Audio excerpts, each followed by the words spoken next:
In this video today, we're going to show you how to get some of the best characters in JJK, what to do on day one, and how to set up your account at least for these initial stages of the game. Only thing I ask is if you enjoy this or find it informative, or whatever the case may be, drop a like and subscribe. It's completely free, and if you ever want to get rid of your subscription, you can do it at any time. First and foremost, when you initially get on the game, start with a Bibli account. Why do you do this over an account like Gmail or something? It's because we can actually reroll using this instead of using a Gmail account. And I'll show you how in just a second. Once you set up your account through that and you typed in your email and everything, get into the game, go through the tutorial, skip everything, and get here. Once you're here, you're in good shape, my friend, because you can claim all of your rewards from your gift box. And if you go into your profile and change your assist character, you're able to get another 1,000 from the beginner missions. So you're able to have 3 multis right out the gate. If you go into the banners, you're going to be seeing a few different things, lots of paid options. We're not looking at that today. There's going to be 2 things in here though that I really want you guys to pay attention to. For one is going to be the re-rollable SSR gacha and the homesick banner. These 2 banners are going to be the 2 that are your re-roll targets to an extent. The homesick banner will what you'll be doing first, and what you're looking for are any of these characters. Now, do you need everybody in the god roll? Absolutely not. I would say at least getting 2 to 3 characters within the god roll, including also picking up Gojo from the SSR ticket, is what you're gonna want. So whenever you're doing the initial roll, try to see what you get.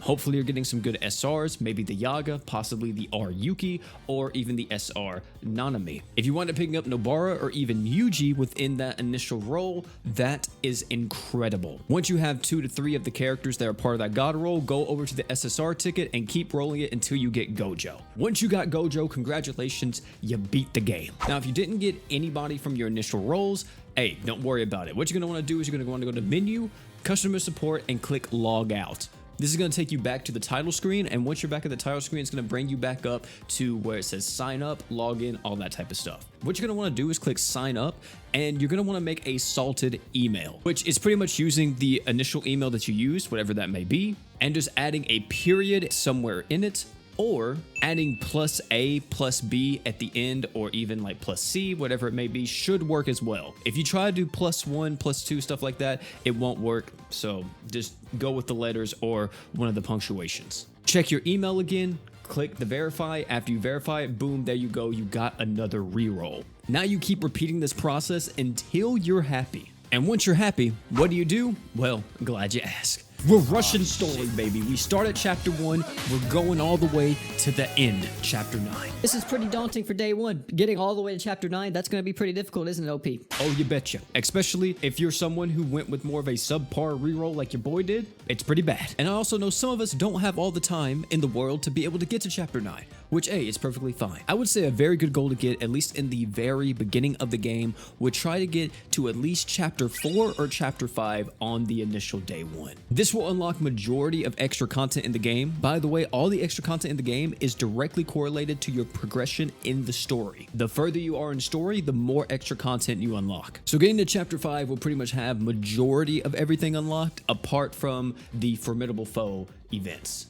Also, while you are progressing to that chapter 5 in that initial day 1, one thing that you can do is make sure that you're doing all limited time modes that you're seeing pop up. So the dispatch, whenever you unlock that, make sure you're doing it. Domain investigation, going ahead and tackle it, because this actually gives you an additional attempt every single day, and it caps out at 3 attempts. So if you want to, you could technically wait till you have all 3, then go through it, just like brute force your way. But I'd recommend doing it every single day since you have that reset. But how do we make this extremely easy, right? How do we make the progression from story chapter 1 to story chapter 9 extremely smooth and simple? You're going to want to make your team, and as you make your team, you're going to want to have about 5 units you really want to focus on. I would recommend not really deviating too much from this in the beginning. So if you wind up getting like Nanami, Yuki, Yaga, Gojo, and Yuji, keep that. That's going to be your main team. You set that up, and that is what you're going to be leveling up and focusing on. However, the character that should always be the highest level in this party is absolutely Gojo. He's going to be able to solo carry you through majority of content in the game, even whenever he has like a type disadvantage. It's going to be a bit harder for him, but he can still do it. After Gojo, the next character that I would highly recommend that you actually level up will be your DPS character.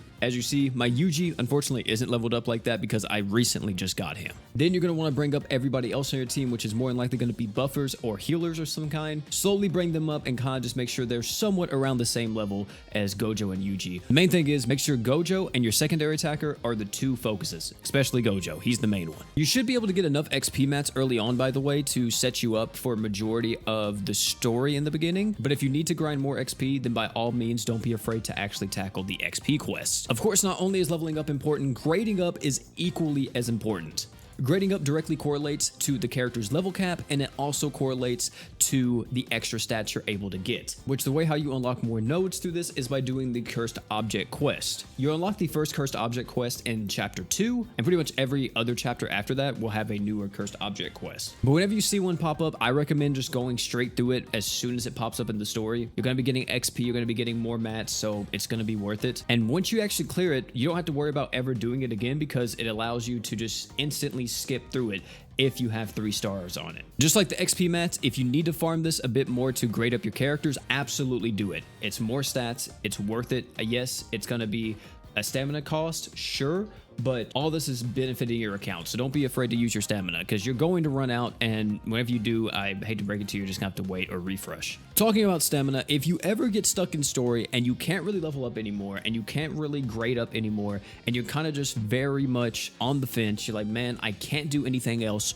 what do I do? That's where I would start tackling the event and slowly going through it. The event in this game isn't like other games, I guess you would say. I feel like in other games you want to do the event and you want to instantly go into it and start farming the event all the freaking time, and you're definitely going to want to eventually. Like, I would say you do that day 2, possibly day 3. That's where you're going to want to go super hard on the event. But on day 1, you don't really have to focus on it too much. Just clear it as you kind of go through the story and make story progression your main priority in the beginning. Of course, once you clear chapter 9, you go all the way to the end, then hey, by all means, that's when you start doing the actual event because it's 100% worth it. You need to make sure you're farming every single event in this game. One of the other things that I forgot to mention that you can absolutely do, and you shouldn't ignore it, but they're kind of like an afterthought, you don't need to focus on these too much in the beginning, is leveling up your memories or recollection bits. Now, one thing you may have noticed is that throughout all of this, I have not mentioned once anything about using cubes. And to be as blunt as possible, you don't really need to use your cubes. If you start out with a pretty strong lineup in the very beginning, even if you don't get the perfect god roll, you can still progress through the game without needing to really summon any more. And if you're going to be free to play throughout majority of the game, I would highly recommend that you kind of don't summon for the most part. If you want to use your cubes, by all means do it, that's on you. But I would highly recommend on day 1, getting your reroll, getting pretty set up, maybe doing a multi or 2 wouldn't really hurt, just to try to see if you can pick up the last few characters you need to really solidify your team. But after that, I wouldn't summon anymore. The reason being is because a lot of these launch characters are going to fall off quite a bit, especially like Yuji, Nobara even, because within like 3 weeks to a month, we're going to be getting a brand new character, which is Yuta, and Yuta's going to be insanely broken. So he's like the main character you want to save for after you get your initial reroll and stuff. But that's all I gotta say. That's going to be everything you need to do